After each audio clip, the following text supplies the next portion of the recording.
नमस्कार मंडळी. तर आज आपण बनवणार आहोत भरलेला पापलेट कोकणी स्टाईलमध्ये. तर चला बघूया.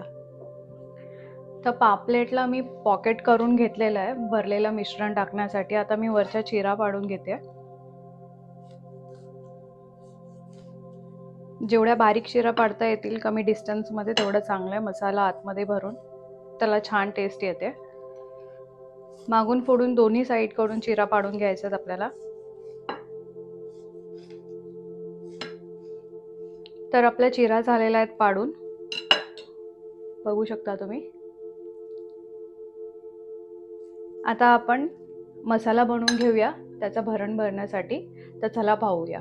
मसाला बनवण्यासाठी ओला खोबरा, मिरची ती 2 तास आधी मी भिजवून ठेवलेली, घेतलेल्या अद्रक लसूण आणि कोथिंबीरची पेस्ट, ओलं कोकम हे पण 2 तास आधी मी भिजत ठेवलं होतं, आणि मीठ. आपण ॲड करूया ओलं खोबरं,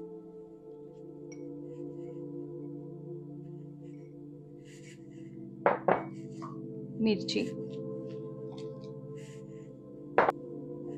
आलं लसूण पेस्ट,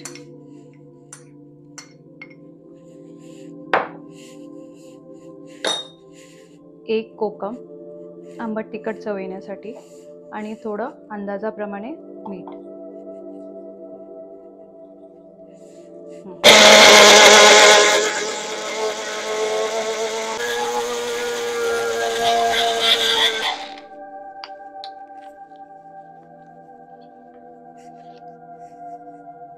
तर आपली पेस्ट इथे बारीक झालेली आहे.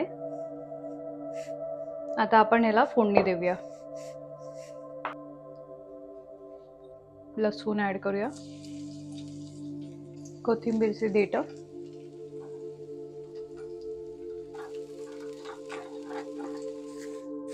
तर आपल्याला इथे पूर्ण पाणी सुकवून घ्यायचं आहे. वाटणमधलं पाणी सुकेपर्यंत त्याला परतवत राहायचं आहे. अजिबात त्यात पाणी नाही राहिलं पाहिजे ह्याची खात्री घ्या. मला पर्सनली तळलेली मच्छी वगैरे भरपूर आवडते, तर आणि त्या तळलेल्या मच्छीमध्ये भरपूर सारे स्पायसेस मला भरपूर आवडतात. आणि इथे मी घेतलेला आहे ओला कोकम, त्याच्यामध्ये मी ॲड केलेला आहे लाल मसाला, हळद, जिरा पावडर आणि मीठ, आणि हे छानपैकी मॅरिनेट करून घेते आणि त्याला 1-1.5 ते तास ठेवून देते. त्याच्यामध्ये आपण भरण पण ॲड करून घेतलं आहे, आणि छान याला फ्लेवरफुल होण्यासाठी आपण याला मॅरिनेट करत ठेवून देऊया. तुम्ही याच्यामध्ये ग्रीन मसालासुद्धा बनवून ॲड करू शकता. फक्त लाल मिरच्याच्या जागी तुम्ही हिरवी मिरची आणि कोथिंबीर ॲड करा वाटणात, त्यानेही वेगळी टेस्ट येते.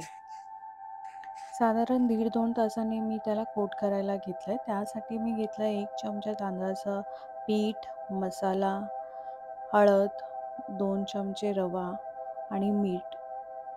छान त्याला वरून घालून कोट करून घ्या चिरांमध्ये, बाहेर सगळीकडे. जेवढं छान कोट करणार तेवढं छान तो फ्राय होणार. खूप छान मॅरिनेशन झालं आहे, खूप छान कोटिंगसुद्धाही झाले आहे, आणि I can't wait to eat now. त्याला पटकन फ्राय करून घेऊया. 1 टेबलस्पून मी ऑइल घेतलं आहे, त्याच्यामध्ये चेचलेली लसूण आणि कढीपत्त्याची पानं टाकलेत.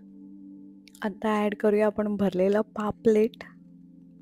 खूप छान असं दिसत होतं फ्राय करताना, माउथ वॉटरी होत होतं बघून त्याला.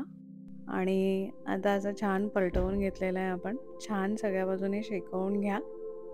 आपण साधारण हे 10 ते 20 मिनटं मी त्याला स्लो मीडियम फ्लेमवरती फ्राय करत होती. पटकन एक भाकरी टाकून आपण त्याला सर्व करून घेऊया. तर ही होती आपली पापलेटची रेसिपी. व्हिडिओजला लाईक करत राहा आणि सबस्क्राईब करा. छान नवनवीन रेसिपी मी घेऊन येईल. तर मंडळी, आपला भरलेला पापलेट झालाय रेडी, आणि पाहूया त्याची टेस्ट.